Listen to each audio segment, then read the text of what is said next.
Hey, everybody. Welcome to the Southside Beat here on DK Pittsburgh Sports. Chris Halicke, Matt Williamson here.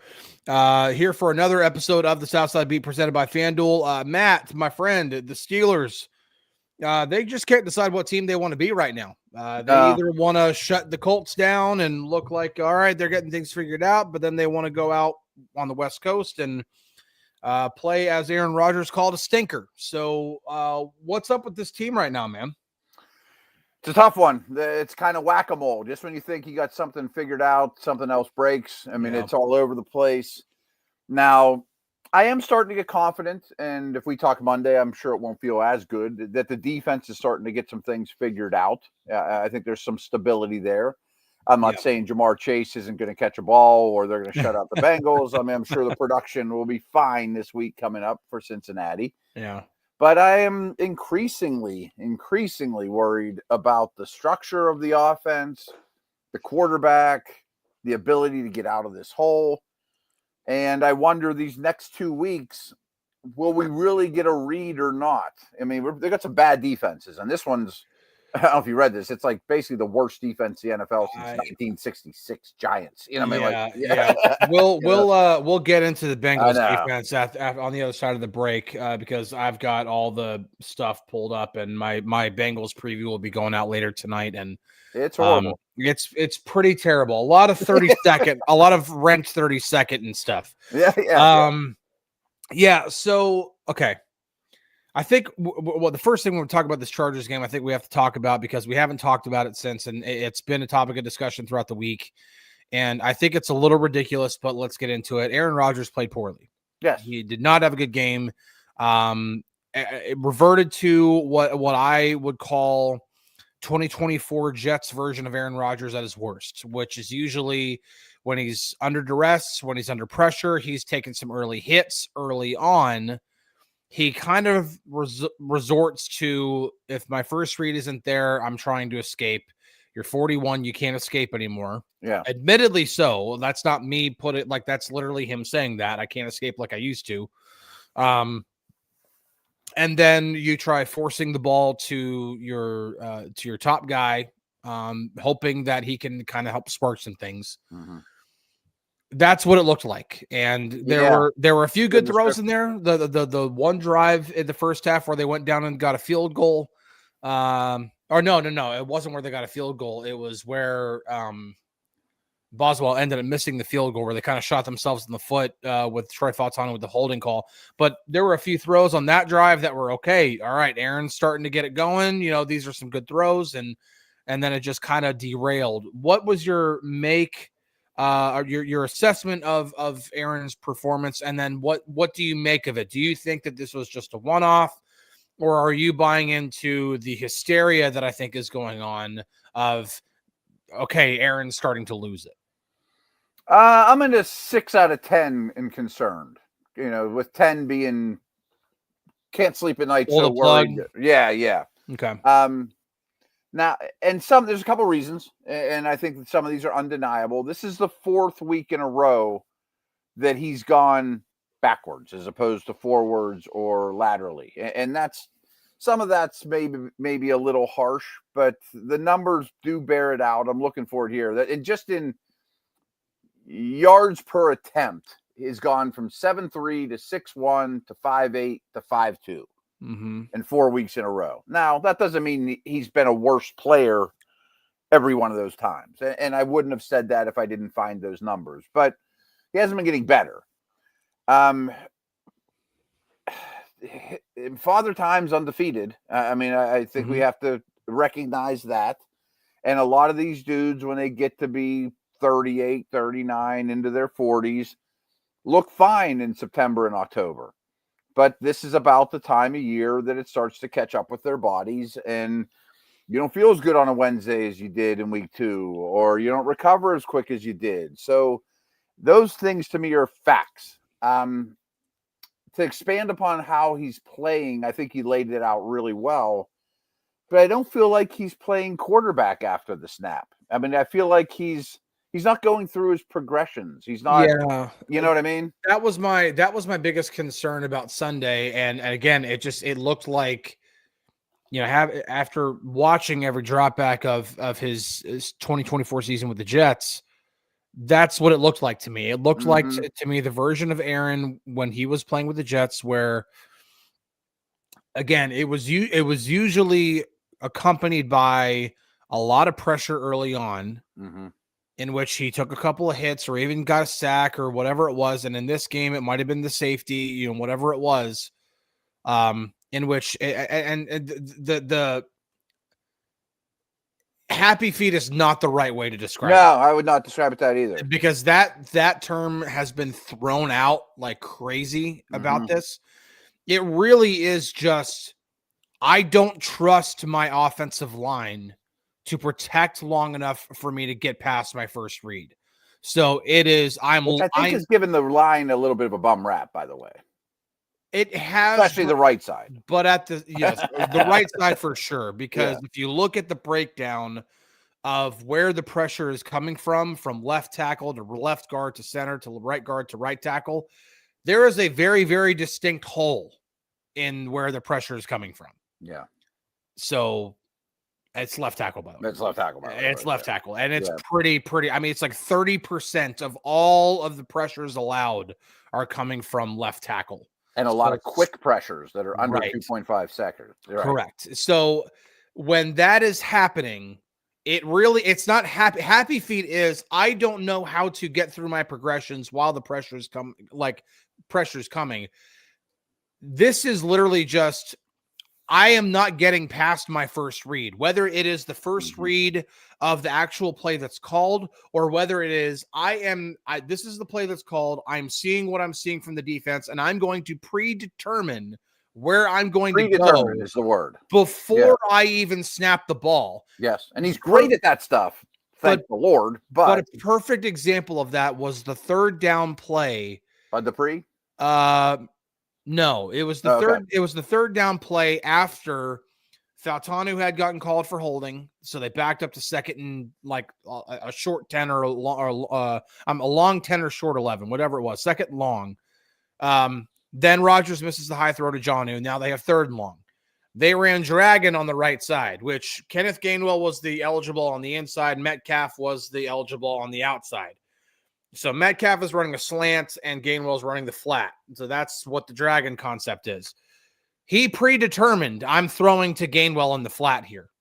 Yeah. I mean, with how fast it came out, that's because if you read that and play it out, Metcalf is wide open on the slant. And if he catches it, he has enough time and space to possibly get the first down. Like it was that open.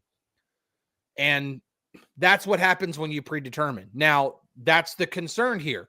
Is Aaron going to get into this funk where if he doesn't have the time, that he's going to turn into this type of a quarterback? Because if that happens, that's going to pave a lot of trouble for the offense going forward. Yeah. I mean, it's not good quarterbacking. Now, I like on this show to at least acknowledge that the opponent played a football game and were good. The Chargers were very good. Yeah, I have a new respect for the Chargers defense, and especially their defensive coordinator, Minter, who all of a sudden is starting to get some head coaching buzz this week too, and I totally get that. But I think you're going to see guys like the Bud Duprees of the world dropping into these throwing lanes that, I mean, everyone's going to pick up on this stuff if they haven't already, Yep. Well, one of the great ways to do that, and this is a really good way to go into the break and get on the other side to start talking about how to attack the Bengals. But one of the great ways to do that is to establish the run game and really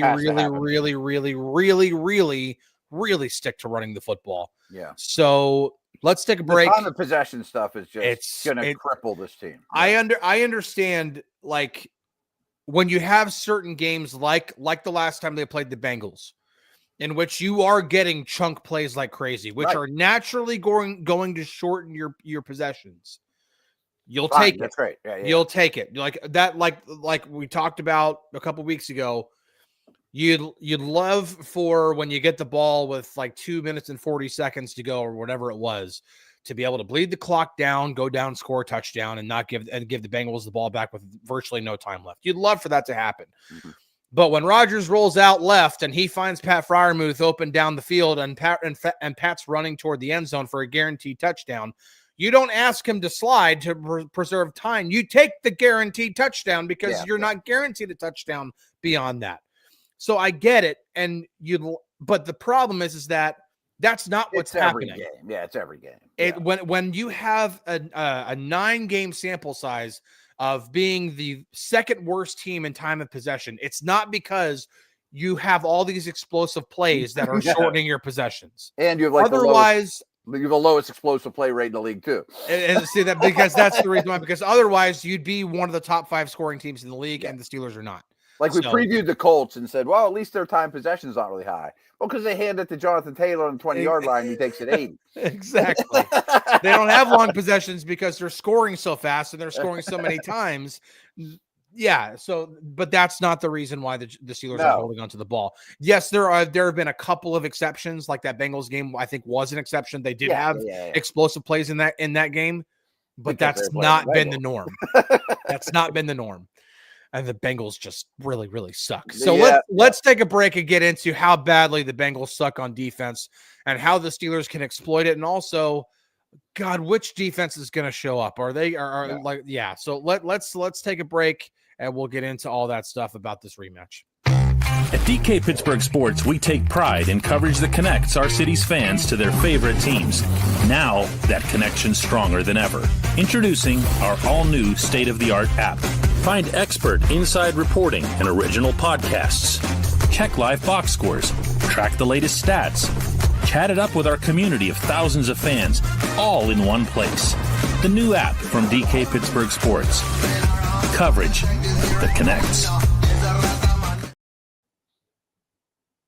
Hey, everybody, welcome back to the Southside Beat presented by FanDuel. And the football season, we're at the midway point now for the Steelers. So it's time to check out the latest odds, futures, and win totals on the FanDuel Sportsbook. If you think the Steelers are going to cover the 5.5-point spread, or if you think the 49.5 over-under that it's set at is just way too low and that these teams are just going to absolutely blow past that, locking your bet today, because whatever your game, the FanDuel Sportsbook delivers the latest lines, features, and specials so you can join in on all the action. The Bengals, let's start with their defense because we were just talking about this. 32nd in total defense, 30th in pass defense, 32nd in rush defense, 32nd in scoring defense. They're not good at anything. Tied for 30. Not playing. Tied for 31st in yards per play, which means that they're tied with another team for the worst mark in football. They're 32nd in EPA per play, 31st in EPA per dropback, 31st in EPA per rush, 31st in third down efficiency, 30th in red zone touchdown efficiency. I could keep going. Oh, yeah. This is the worst defense in the league, and it's not close. No, and there's some terrible ones out there. There are some really bad defenses, but with how bad they are, especially, I mean, they're allowing 166.4 rushing yards per game. Yeah, that does not need to get the running game going. They really, really are. And if there is ever a game in which you are just gonna, you know what, we are going to have the most boring game plan ever, it's got to be this week. You got to run the ball. People complain about run, pass. Guys, don't complain about run. Run 3 times and punt. I don't even care. I mean, honestly, that's what it's coming to. Yeah. And this is the week to do it. This is the week to do it. Because even if, like you said, even if you have 3rd and 5 and you spread you could get enough yards against the defense to move the chains. It's just okay. The one thing, and I was just talking about this on Double Shot with DK, and I wanted to run it by you because one thing that I think that's a problem is I think the play, not necessarily the play calling, but the decision to pass too often on first down is one thing. But I also think the over rotation of the running backs is another problem. I want to see. I'm not saying don't rotate the running backs. Because you can't run Jalen Warren into the ground. I agree with that. But I think what it needs to be more of is this series, it's Jalen Warren. And the only time he comes off the field is if he's just rattled off 4 straight runs in which he's gained like 10 plus on each one of them. He's just out of gas. Yeah, if he pulls himself out of the game, he pulls out or whatever, right. For a play or two, and then he goes right back in. But pretty much you are like, this is a Jaylen Warren series. I don't care if it's first down, second down, third down, Jaylen Warren's out there. And then maybe after 2 of those series, then you're like, okay, this is a Kenny Gainwell series. And you give Jaylen that spell where you're like, okay, we're going to give him a series off. You'd like for it to not be a 3 and out, but either way, we're going to give him a spell. We're going to let Jaylen take a break so that we're not going to, kill him and bury him and run him into the ground. But I really think that's what it's got to come more. That's what it's got to come to. What do you think? Yeah, I 1,000% agree. And I'm not suggesting that Caleb Johnson should be a featured player at all. He has not earned that. No. But the fact that he hasn't earned that, I think, has really screwed up this plan. And I hope that they don't have an offseason need for a big back. Because I think if they had a big back, I'm not the biggest Najee fan, but along those lines, hey, give me Bettis. Then everything would fall into place in terms of who should be used in the right time amongst the running backs. Yeah. And I don't think the running back room is bad. But what makes me out of my mind is your 15% third down conversion rate over the last 3 games combined. It's 15%. Bad. That's ridiculously bad. And so this has been going on for more than just a half or a game. Yeah. Well, what are we going to do on third down? We're going to take our best player out. Mm-hmm. What's the logic behind that? I mean, if it's 3rd and 1, Gainwell's in there. If it's 3rd and 28, Gainwell's in there. Like, what are we doing? I mean, I'd rather be there than 1st and 10. I want my best player out there and my money down. What really kind of blows my mind on this is that Jaylen made a name for himself. He's like the best third down back in the league that's not named McCaffrey. Right. You know what I mean? I mean, he not only is a good pass catching running back, but he is one of the best running backs in pass protection in the league. Like he is just, I don't know if you saw this. I dug up yards per route run. Only Bijan and McCaffrey are ahead of him, and it's like that every year. Yeah, Justin brings up something, and this is a curious conversation here. He said the Steelers are 31st in EPA out of 13 personnel. They're 28th in 12 personnel. That's disturbing. They're bad at the incredibly narrow vision they set forth this offseason. So I don't necessarily think it's a narrow vision. That is where I might disagree. And Justin, I know you know ball, so I'm not really like you know where I'm coming from in this. The reason why I say that is I would cut that part out of the sentence. Well, the reason why I say I push back on that is because Sean McVay's Rams are 1st in the league in 13 personnel usage. So, and the Rams have the top 5 both total offense and scoring offense in the league. Now, I haven't looked up what their EPA is on 13 personnel, but he's obviously using it enough as part of a top 5 offense where it's going to be part of what they do. I bet it's pretty good. Yeah. It would not surprise me if it is. And the whole league's going towards more tight ends, more O linemen. So I think 13 personnel is not the problem. Well, no, great, but the EPA metrics on that are definitely are disturbing for sure. Yeah. You don't want to be 31st in anything on especially if you are going to use 13 personnel at the 2nd highest clip in the league and you aren't efficient at using it. That should be your specialty. Right. Now, I think one way that you get a lot better at that's like Burger King's being bad at burgers. But the fish is all right, you know. Yeah.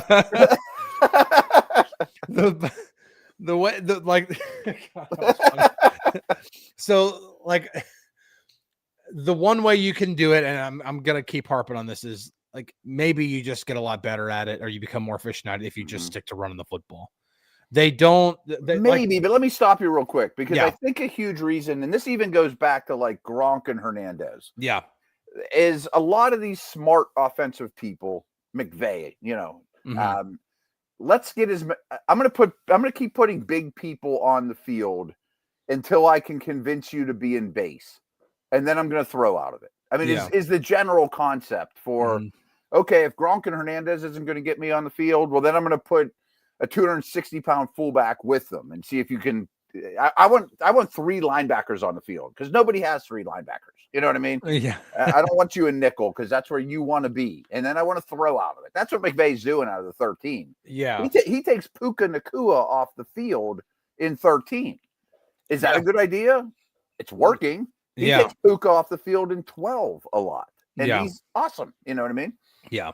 No, well, also McVay's, I mean, he's my favorite coach in the league. Me too. He's phenomenal what he does. The Bengals, when it comes to the breakdown of their usage, they are in base defense 25% of the time. They're in nickel 66% of the time. They're in dime just 7.33% of the time, which is 20th. So, yeah, I mean, they're obviously going to be in nickel more often than anything else. But, yeah, you would love to be able to. They're also in so many shootouts. They are. They face a ton of 11. You know, they are. Yeah. So, I think either way, what you want to do in this game is you need to be able to run the football. You have to be able to run because then we're going to swing to the other side of the ball because we only have a half hour for the show. The best way to this is going to sound really dumb. I don't care. But the best way to defend Jamar Chase and T. Higgins and all those guys is to keep them on the sideline. Yeah. I mean, this has been going back since I could crawl. The best way to defend Dan Marino was to run the ball against the Dolphins. You know? Yeah. So, but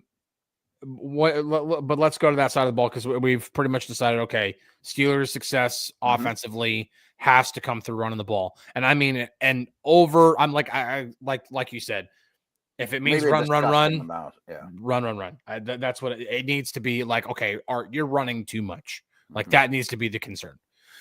And if it doesn't work against that defense, then there are bigger fish to fry than. Oh yeah. Oh my gosh. All right. Warrior, their linebackers and safeties bad. But anyway. And plus they traded away Logan Wilson. Right. Even worse now than last right. Week, right. Yeah, exactly. Okay. How do you do when Jamar Chase and T. Higgins are on the field? The way the Steelers defended them last time did not work. They did a lot of man coverage. They did a lot of blitzing. So naturally, I would like to suggest less blitzing and less man coverage. What does that look like and how and in terms of how you take away, or I won't say take away, but put a limit on Jamar Chase? How does he not get 23 targets this time? Well, I find it interesting that it's something I've been harping on really since they grabbed Samuel, but even Duggar. Look how different the secondary looks now, top to bottom, compared to the one that they finished the 2024 season with.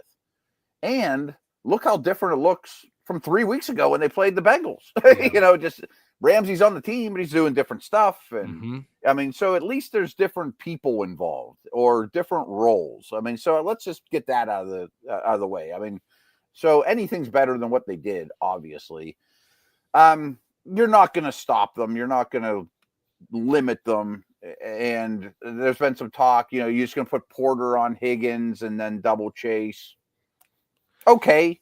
But you already said it. I mean, I am limiting my blitzing like crazy. I just don't see any reason to blitz. I want a lot of bodies in zone coverage in the short to intermediate levels. Yeah, I don't think the blitz rate in this game needs to be any higher than 25%.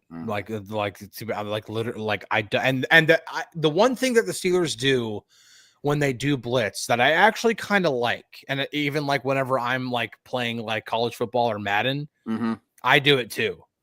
Is if you force them into second and long, like 2nd and 8, 2nd and 9, blitz. Like blitz on 2nd and long. Because I need to look that up if there's second and long blitz rates high. Because if you then are successful at that, either by forcing an incompletion or you actually do get back to the quarterback and you sack him, now you're forcing them to be in 3rd and long. And then you can do a number of things. You can hopefully not blitz and hopefully not play man coverage, but you can drop into cover 3. You can run any kind of like match quarters, whatever you want to do to, okay, keep everything in front of us. Don't let them get past, they need 14 yards. Don't let them get past 13. Actually, don't even let them get that close because then they'll get 4th and 1 and just convert it because that's just the nature of the NFL now. The league is, yeah.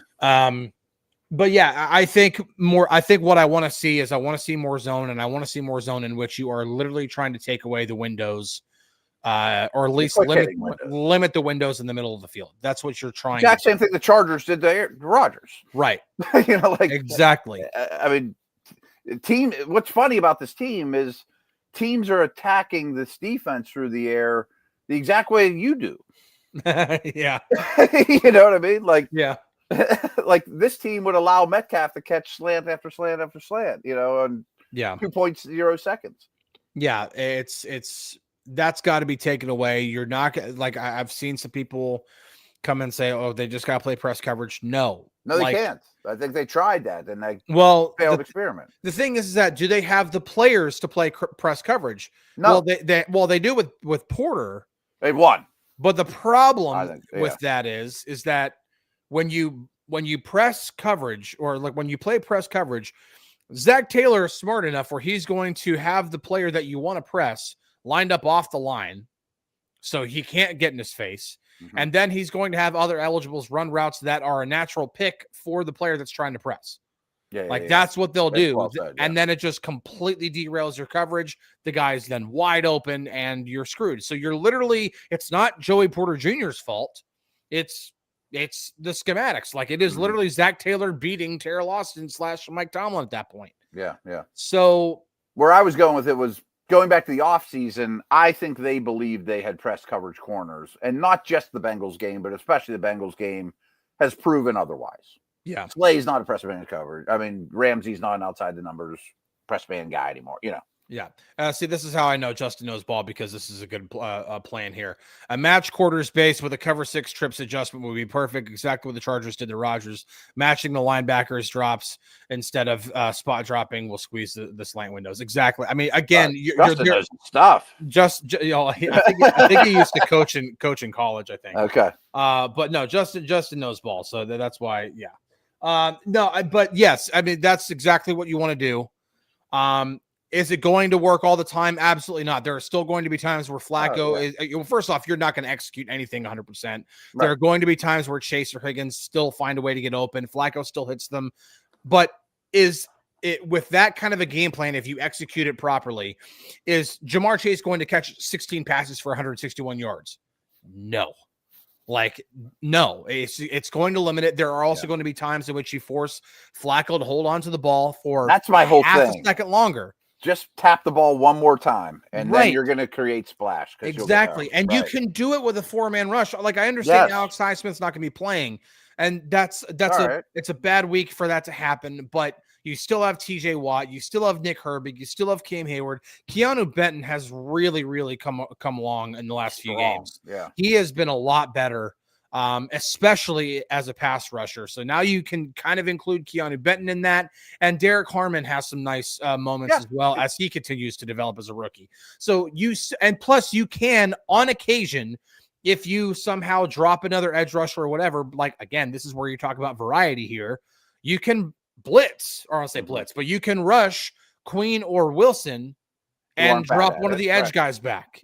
Something where you're still only rushing 4, but you throw something else at them, and Queen and Wilson can both rush. Mm-hmm. So one thing I would throw in back to our blitz conversation from 3 minutes or 4 minutes ago is I still think they bring 6 too many too. When you blitz, you don't always have to bring 6. Yeah. You don't have the back end to handle it. No, you don't. And the problem is that when they do play cover 1, they only play man free. There's no whole defender variation of cover 1 in what they've done. There's no cover 1 robber. I have not, if it's been used this year, you might be able to count it on one hand. I have not seen it very often. There's no this linebacker is going to stop and be the whole defender on this. It's always you're matching whatever the eligibles are doing. If the tight end and running back stay in and they're playing max protection, then those 2 backers who would be responsible are blitzing at that point. Yeah. There's a lot of grass to cover. Right. And then the corners are playing outside leverage with no hold defender in the middle of the field. Right, which is just flat out dumb. It's you have no help on the inside. Yeah. So I don't know. Boy, was that true against the Bengals too. Oh yeah, it was true against the Seahawks. It was true against the Bengals. It's been true against several teams. Now, thankfully, Jamar Chase on a crosser with outside off leverage and no help in the middle. Yeah. I can complete those. You know what I mean? Give me 2 seconds and I'll get rid of it. Yeah. So, all right. Let's get to it. Do you have faith in which team is going to actually show up? And if it's going to be the team that really just beat the Colts, like really beat the Colts, or is this going to be the team that just, it's another stinker? I don't, at this point, I don't know. I don't have confidence because it's either like Vikings or Colts, or it's Bengals, Packers, Chargers. Like it just, seems like it's up here or it's down here. There's no in between. Prediction for the game. What do you got, Matt? Well, I thought the first game was very equal, but the Bengals defense got splashed and the Steelers didn't. You know, the Turner ripped the ball out of Metcalf's hands. That cannot happen. Right. And I think that happens.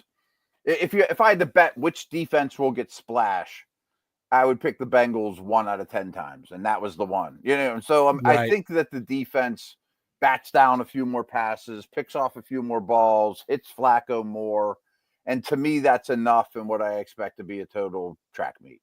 Okay. I mean, every Bengals game's the same.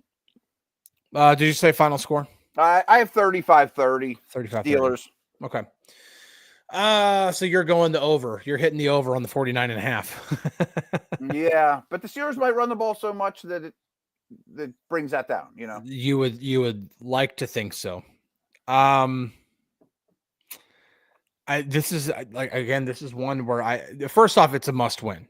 They have to win this football game because the Ravens are playing. Yeah, the Ravens are playing the Browns, which means the Ravens are most likely. You never know. It's AFC North. It's in Cleveland. You never know. But my money would be on the Ravens, and if that were to happen and you lose, now you're tied.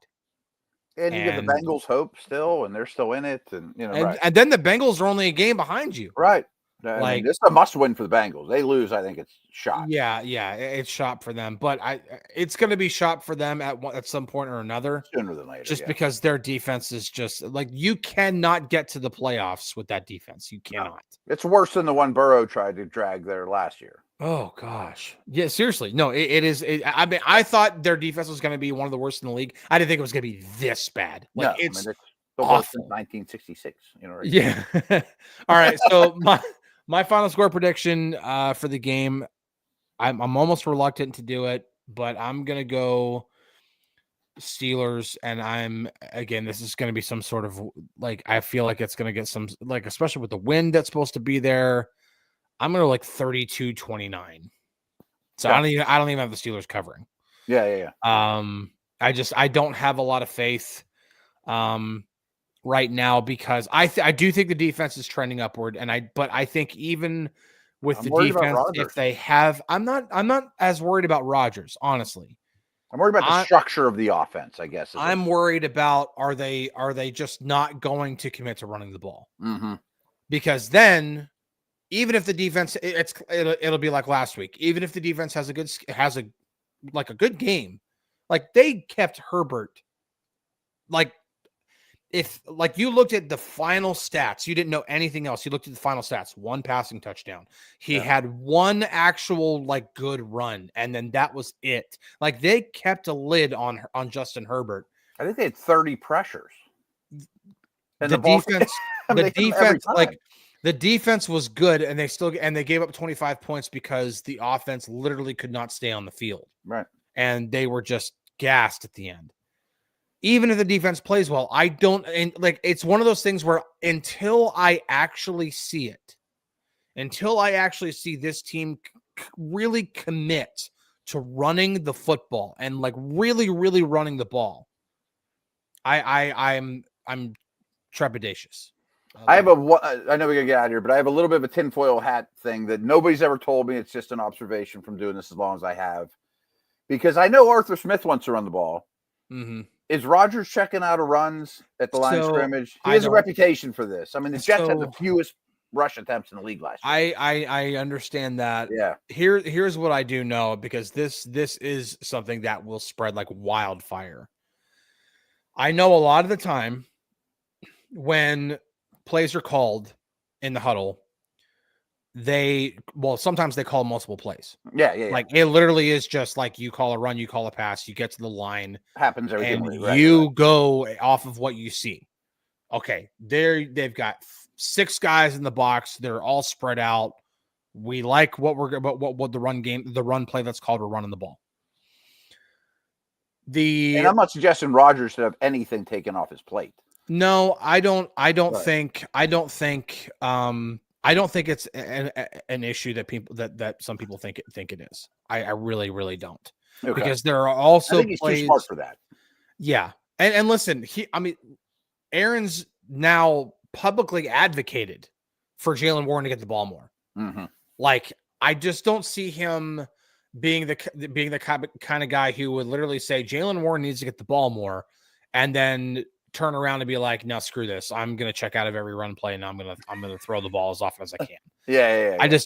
I don't see that being. Compute. Yeah. It doesn't compute for me. The things that do compute for me, like when it comes to that logic, is there have been some times where I felt like he's checked the ball down way too quickly to Warren, but then Warren will gain 8 yards or 7 yards or get a good gain off of that. I'm like, oh, that's why he did it, because he trusts Jaylen to get yards after the catch, because that's what Jaylen does. Mm-hmm. So no, does it happen sometimes? Absolutely. Of course, like, again, when you have a system in which you call multiple plays in the huddle, you get to the line, you're like, yeah, this run's not going to work, so we're throwing the ball. Like, that happens.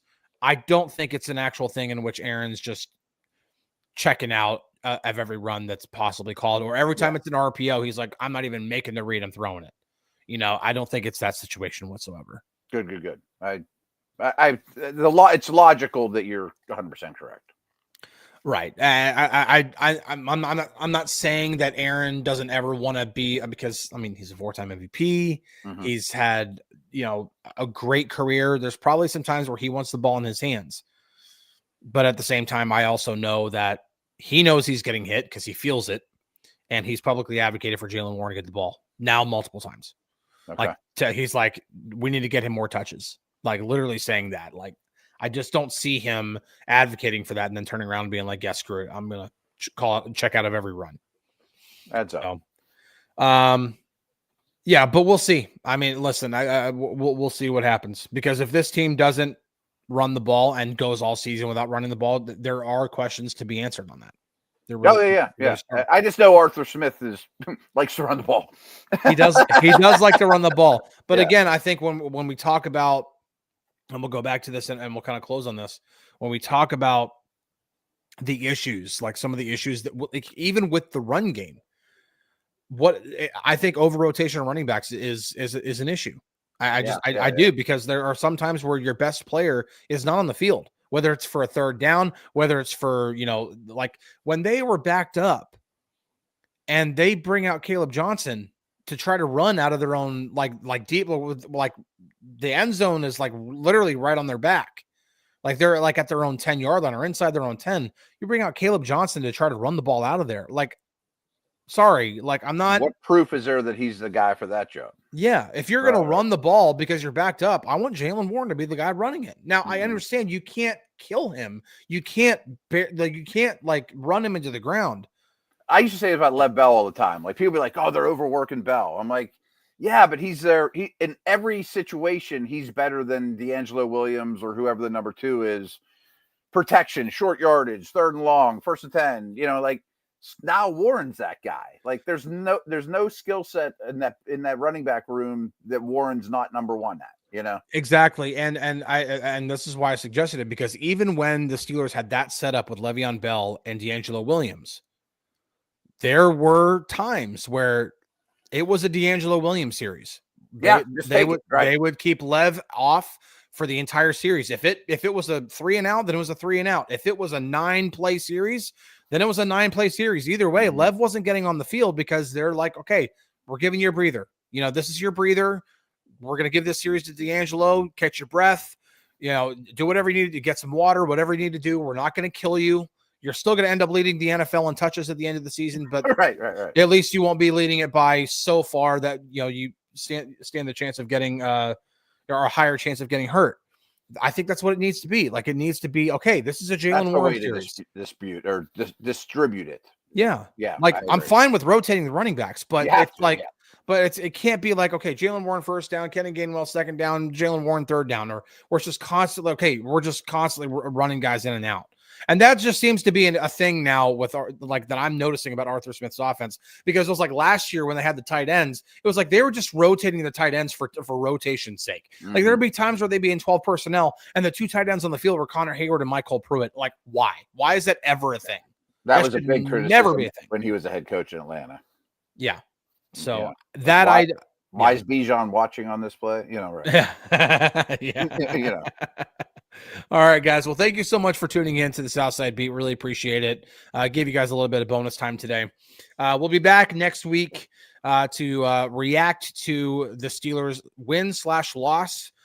Maybe even a tie against the Bengals. Who knows at this point? But we'll react to the game against the Bengals and then look forward to the following week where the Steelers go back to Soldier Field for the third time in the last 30 years or something. Wow, like that. I can't even think of it. It's not very often that they go to Chicago. But either way, we'll preview that game next week as well. So we'll catch you guys on the Flippity Flip. We'll see you later.